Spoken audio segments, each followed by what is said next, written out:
ဒီနေ့ဆိုလို့ရှိရင်ကျွန်တော်တို့မြန်မာပြည်သူပြည်သားတွေအတွက်နဲ့ကွာကျွန်တော်တို့ဖွဲ့သူဖတ်တာများအားလုံးအတွက်ကျွန်တော်တို့စုတောင်းပေးနေကြပါတယ်အစာရှောင်ပြီးတော့မှစုတောင်းခြင်းအစီအစဉ်ကိုကျွန်တော်တို့ပြုလုပ်ကြပါတယ်အဲ့ဒီအစာရှောင်မှုကိုကျွန်တော်တို့မနေ့9 နာရီကနေပြီးတော့မှစ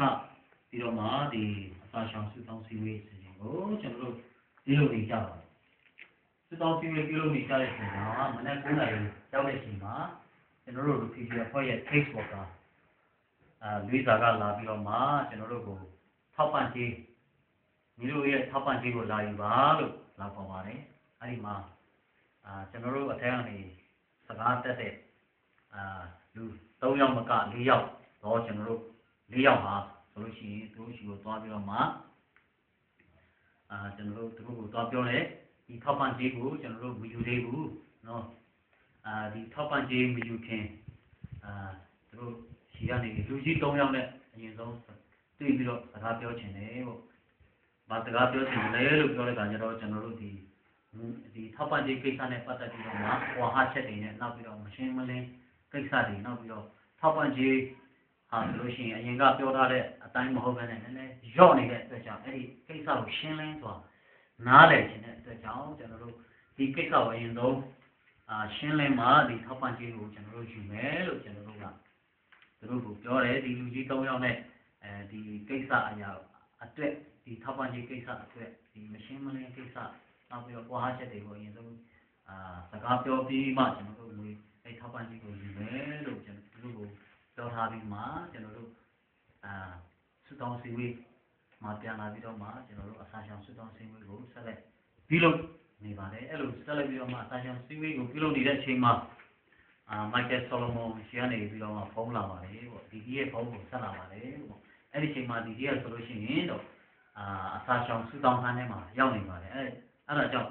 သူကမကင်နိုင်တဲ့အတွက်ကြောင့်ကျွန်တော်ကကန်လိုက်တဲ့အခါမှာMichael Solomon ကပြောလာတယ်လဲဆိုလို့ရှိရင်ဒီနဲ့အပါဝင်တခြားလူ2 ယောက်ကိုရဲကလာဖမ်းလိုက်မယ်လို့အဲ့လိုပြောတယ်အဲ့ခါမှာကျွန်တော်အောင်းသွားမှာဘာဖြစ်လို့လာဖမ်းမှာလဲဘာအဖြစ်ကျူးလွန်ထားလို့လဲကျွန်တော်3 ယောက်ကဘာအဖြစ်ကျူးလွန်ထားလို့လဲလို့မေးလိုက်တဲ့အခါကျတော့သူကပြောတယ်နင်တို့ကဒီ refugee တွေကိုဖျားယောင်းသွေးဆောင်တယ်ငွေမယူဖို့ဒီထောက်ပံ့ခြင်းကိုလက်မခံဖို့နင်တို့ကဖျားယောင်းသွေးဆောင်တယ်နောက်ပြီးတော့မှဒီအစိုးရကို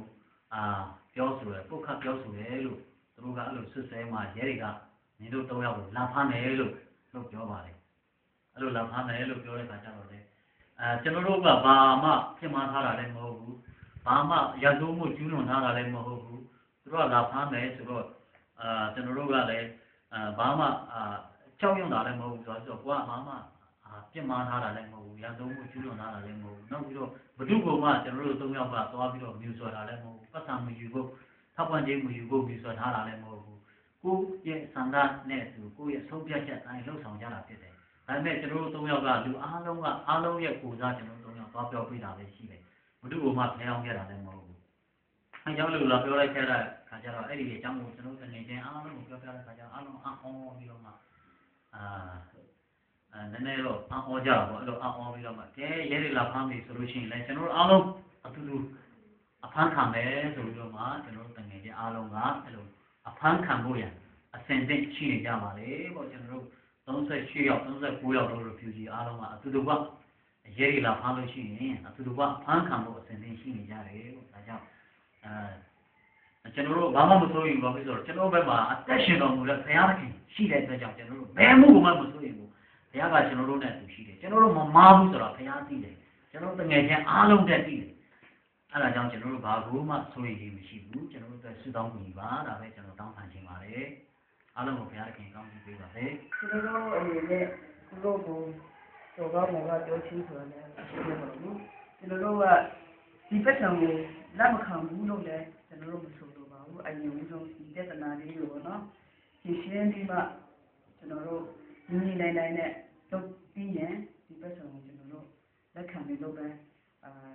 request လုပ်တာပေါ့နော်တောင်းဆိုတာအဲ့ဒီခုလေးပဲရှိပါတယ်ကျွန်တော်အနေနဲ့ဒီဖတ်တာလို့ပေါ့နော်ဒီလိုပတ်စံမရှိသေးတော့ကျွန်တော်တခါမှလည်းမပြောဘူးပါဘူးအဲ့လိုပါပဲအကုန်လုံးက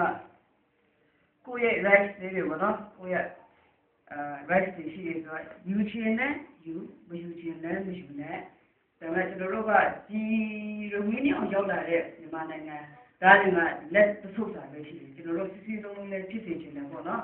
အဲ့ဒါနဲ့ယူမယ်ဆိုရင်အကုန်လုံးယူမယ်မယူဘူးဆိုရင်မယူဘူးဒါပေမဲ့လည်းအခုမယူဘူးလို့လည်းမပြောပါဘူးစစဦးဆုံးပေါ့နော်အဲ့လိုဆုံးကပုံစံလာတော့နည်းနည်းတော့အောင်အောင်သွားတယ်ပေါ့နော်ဒါပေမဲ့လည်းကျွန်တော်မကြောက်ပါဘူးကျွန်တော်တစ်ဖက်သားလုံးနဲ့မကြောက်ပါဘူးအထင်သင့်ပါကျတဲ့ခင်ကကျွန်တော်တို့ဘက်မှာရှိတယ်လို့လည်းပုံစံမှာကျွန်တော်သိနေကြပါတယ်ဒီပြဿနာကဘယ်လိုအခြေအနေရှိတယ်ဆိုဖျားခင်ပြီးဆုံးပါကျွန်တော်တို့ဖျားခင်ကိုယုံကြည်တယ်အခုလည်းကျွန်တော်တို့စူတော်စီဝေလုပ်နေတဲ့အဆောင်ပြီးတော့မြန်မာနိုင်ငံနိုင်ငံရဲ့အခြေအနေပိုကောင်းတာကိုမြန်မာနိုင်ငံသားတွေအတွက်စူတောင်းပေးခြင်းဖြစ်ပါတယ်ကျွန်တော်တို့အတွက်လည်းကျေးဇူးပြုပြီးတော့စူတောင်းပေးကြပါလို့ပြောရတဲ့ခံပါတယ်ဘုံလုံးကျေးဇူးတင်ပါတယ်ဆရာကြီးကောင်းတွေ့ရစေ